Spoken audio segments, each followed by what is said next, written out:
If your tomato and pepper seedlings are already stretching toward the window, falling over in pale little knots, or sitting there thick and stubborn like they have forgotten how to grow, do not throw the tray out yet.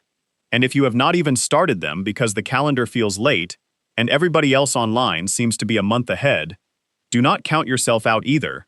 This is one of those points in the season where people make bad decisions fast. They panic so. They overwater. They crank up fertilizer. They transplant too soon. Or they give up and buy whatever half-starved starts happen to be left on a rack by the door. You do not need to do any of that. Tomatoes and peppers can still be started right.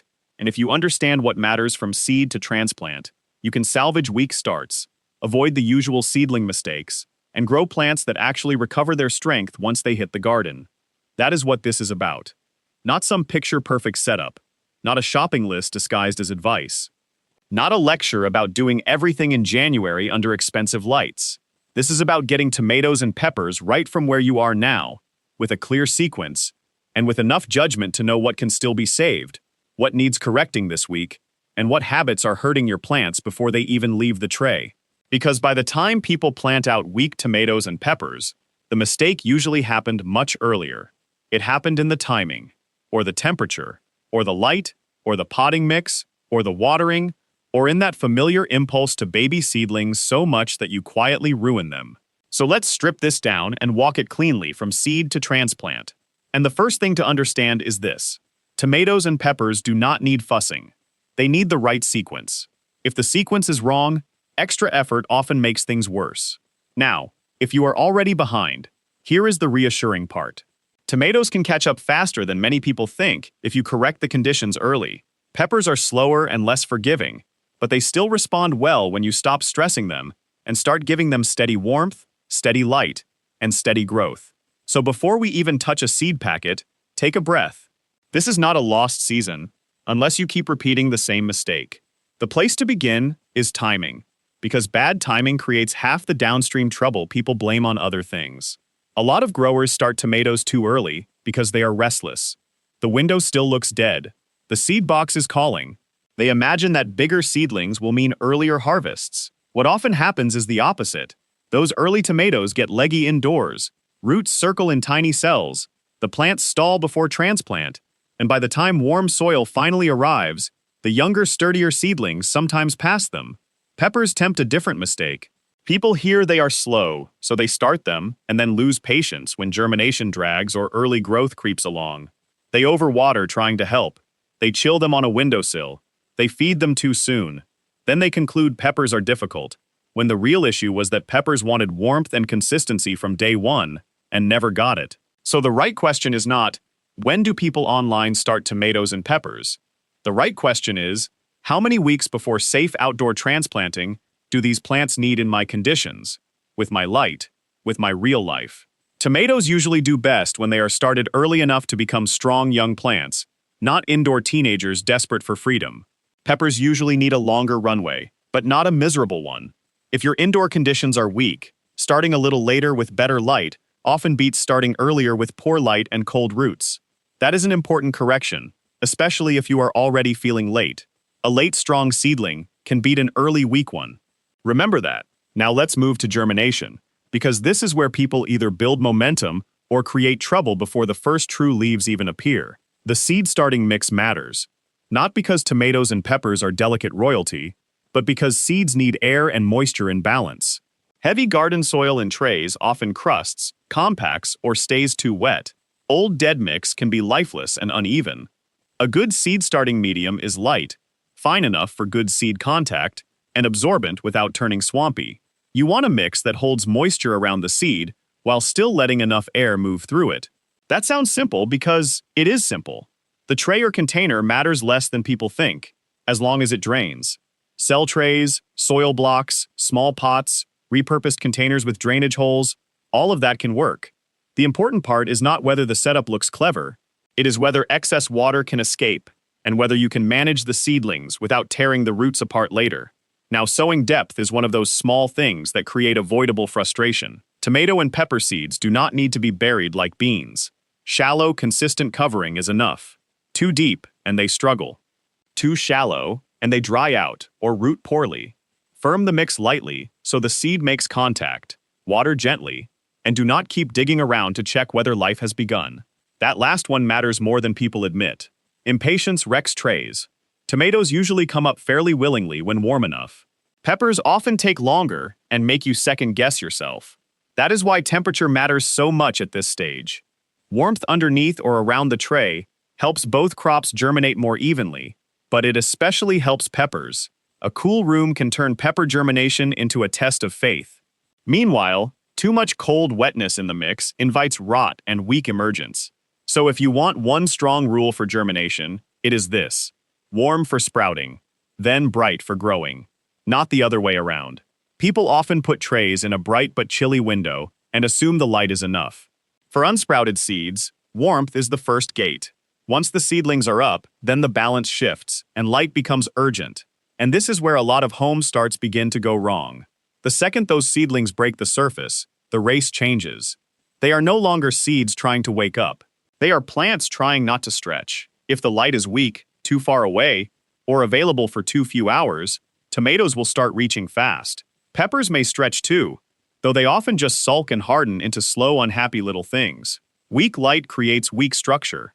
And once a plant has stretched badly, you do not undo that. You manage around it. This is why bright light close to the seedlings matters so much. Whether that comes from dedicated grow lights or an unusually strong exposure with help, the principle stays the same. The seedlings should not be straining upward for survival. They should be building compact stems, healthy leaf color, and steady pace. If they are pale, leaning, or racing tall before they have any real substance, that is not vigorous growth. That is a distress signal. Now here is the part that trips up a lot of people who mean well. They see a pale or stretched seedling and decide to feed it. Usually the first need is light, not food. Fertilizer does not fix a plant that is starving for light. It often just helps it grow wrong faster. So once your tomatoes and peppers are up, give them bright conditions immediately, keep the air moving gently if you can, and stop treating them like they are too fragile for the world. Seedlings need protection, yes, but they also need enough challenge to build themselves properly. Still air, soggy mix, weak light, and constant pampering produce soft growth. And soft growth is expensive. It costs you time, space, and often the first few weeks after transplant, when the plant should be establishing hard instead of recovering from your kindness. Now let's talk about watering, because this is the quiet killer in seed trays. Overwatering is not just giving too much water one time. It is keeping the root zone too constantly wet and airless. New growers often do this because they are afraid the trays will dry out, so they keep the surface shiny, the cells heavy, and the roots suffocating. Then the stems narrow, the leaves yellow, the growth slows, and everything starts looking vaguely unwell. Underwatering causes problems too, of course. A tray that dries hard can set seedlings back fast, but in most indoor seed starting situations, overwatering does more harm because it lingers. Roots need oxygen. Healthy seedlings are not raised in mud, so water thoroughly when needed, then let the mix move back toward merely moist before watering again. Learn the feel of the tray, learn the weight, use your finger, use your eyes. A darker surface is not always a crisis, and a dry-looking top does not always mean the whole cell is empty. This is where observation starts separating a grower from a worrier. Tomatoes usually forgive better if you learn late. Peppers punish you longer. That is one reason many people think peppers are mysterious. They are not mysterious. They are just slower to bounce back from sloppy handling. Now, once your seedlings have their first true leaves and are clearly established, you move into the next stage, and this is where spacing and potting up come into the picture. If you started in shared trays or very small cells, do not leave the plants crowded too long. Crowding does not build toughness. It creates competition for light, tangles roots, and makes every delay more stressful. Tomatoes especially will shoot upward in close company, each one trying to outrun its neighbor. Peppers are a little less theatrical, but they still resent being stalled in a cramped root space. Potting up is not about making the plant look impressive indoors. It is about keeping roots and top growth in balance long enough to produce a transplant that settles quickly once moved outside. With tomatoes, potting up can be forgiving. Even if they stretched, tomatoes have one beautiful advantage. They can root along buried stems. That means a leggy tomato seedling can often be corrected when potted deeper. Not by magic, but by biology. You can bury a tomato stem lower, leave the healthy top exposed, and let the plant rebuild itself into something sturdier. Peppers are different. Do not assume you can treat a pepper like a tomato. Peppers generally prefer to stay at the same soil level rather than being buried deeply the way tomatoes often are. That one misunderstanding causes a lot of unnecessary trouble. So when you pot peppers up, handle them carefully, disturb the roots as little as practical, and reset them at the same depth. This difference between tomatoes and peppers matters all the way through the process. Tomatoes are usually the more forgiving crop, faster, more adaptable, quicker to recover from a slight stumble. Peppers ask for steadiness, warm roots, patience, no drama. If you remember those two personalities, a lot of decisions get easier. Now let's deal with fertilizer, because this is another place people either starve seedlings or push them into weak growth. A seed-starting mix by itself does not feed for long. Once the seedlings are established and growing, they will need nutrition, especially if they are spending more than a brief time indoors. But early feeding should be modest. The goal is not to force a growth spurt. The goal is to maintain steady, healthy development with good color and decent pace. Too much too soon can create lush, weak, floppy growth, especially when paired with warm indoor conditions. So think gentle, not heroic. If your seedlings are getting pale after the initial stage, if growth is clearly slowing in a nutrient-poor mix, or if they have been potted up and are settling into fresh root space, light feeding can help. But do not use fertilizer to compensate for bad light, cold roots, or soggy soil. Those problems must be corrected at the source. That is a theme worth repeating. Wrong conditions cannot be bought out of existence. Now we come to temperature after germination, and this is where the two crops part ways again in ways that matter. Tomatoes can tolerate cooler indoor conditions better than peppers, though they still do not appreciate cold, wet roots. Peppers, on the other hand, really dislike being chilled. A pepper seedling sitting in a cold room may not die. It may simply stop. Leaves sit there. Roots wait. Growth pauses. The plant holds a grudge. So if your peppers are stalled and your tomatoes are merely unimpressive, look at warmth before you assume anything exotic is wrong. A modest increase in root zone warmth and overall consistency can change the whole feel of pepper growth. This is also why timing outdoor transplanting matters so much more than some people think. Many growers rush both crops outside at the first excuse, then act surprised when the plants purple, stall, or just stand there like offended houseguests. Tomatoes can survive a fair amount of rough handling and cool weather, though survival is not the same thing as thriving. Peppers are less willing to pretend. Cold nights, wet soil, and raw wind can set them back badly. So before transplanting, what you are really doing indoors is building a plant sturdy enough to take the outside world without collapsing into shock. That means stocky stems, healthy leaf color, roots developed but not strangled, no major nutrient problems, no chronic stretch, no dependence on pampered indoor stillness. And this brings us to hardening off, which may be the most ignored critical stage in the whole journey. A seedling that has lived under protection cannot just be flung into full sun, open wind, and cool nights because the forecast looked decent over breakfast. That is not toughness. That is ambush. Hardening off is simply the process of introducing the plant to outdoor reality in steps. More light, more breeze, more temperature fluctuation, more time outside, less coddling. The plant responds by thickening tissues, adjusting water use, and learning how to stand in the actual world where it will have to live. Skip this, and even a beautiful indoor seedling can get scorched, whipped, stalled, or set back enough that all your careful work indoors loses its edge. Now, if you are behind and feeling pressure, this is one of the stages people try to shorten dangerously. They think they can make up time by rushing the transition. Usually, they just create transplant shock and lose the time anyway. So if you need a rescue mindset here, it is this. Protect the handoff. The handoff matters, not just the seed, not just the tray. The handoff from indoor comfort to outdoor life. Start with short periods in protected shade or filtered light. Then increase exposure gradually. Watch the leaves, watch the stems, watch how fast the containers dry. Wind can dehydrate seedlings faster than beginners expect, even on mild days. Full sun can scorch leaves that never had to regulate themselves under indoor conditions. Hardening off is not dramatic, but it is where a lot of seasons are quietly won or lost. Now let's talk about what can still be saved, because many people reach this point with seedlings that are not ideal.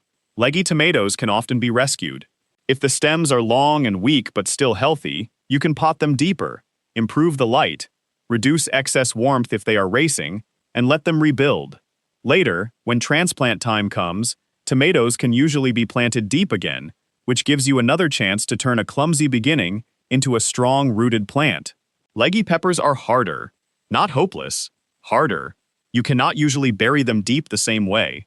So the rescue is more about improving light, giving steady warmth, avoiding overwatering, and not delaying the pot up or the hardening off process once they are ready.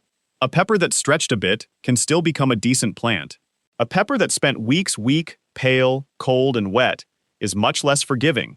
Yellow lower leaves may be a feeding issue, an overwatering issue, a root congestion issue, or sometimes just the plant shedding older growth as conditions change. Do not diagnose every yellow leaf like a crisis. Look at the whole plant. Is new growth healthy? Are roots filling the pot? Is the mix staying too wet? Is the light strong enough? Pattern matters more than panic.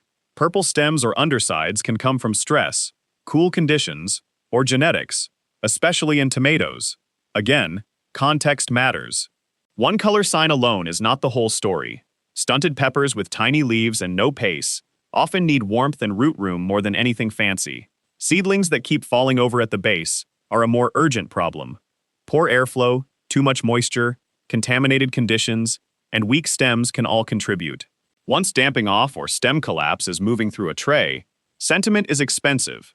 Remove what is clearly failing, improve airflow, back off the water, and stop pretending every seedling must be saved. Rescue what is still sound. That may be the hardest practical lesson for eager growers. Not everything should be carried forward.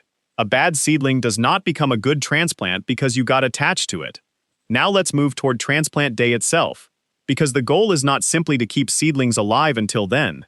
The goal is to hand the garden a plant ready to run.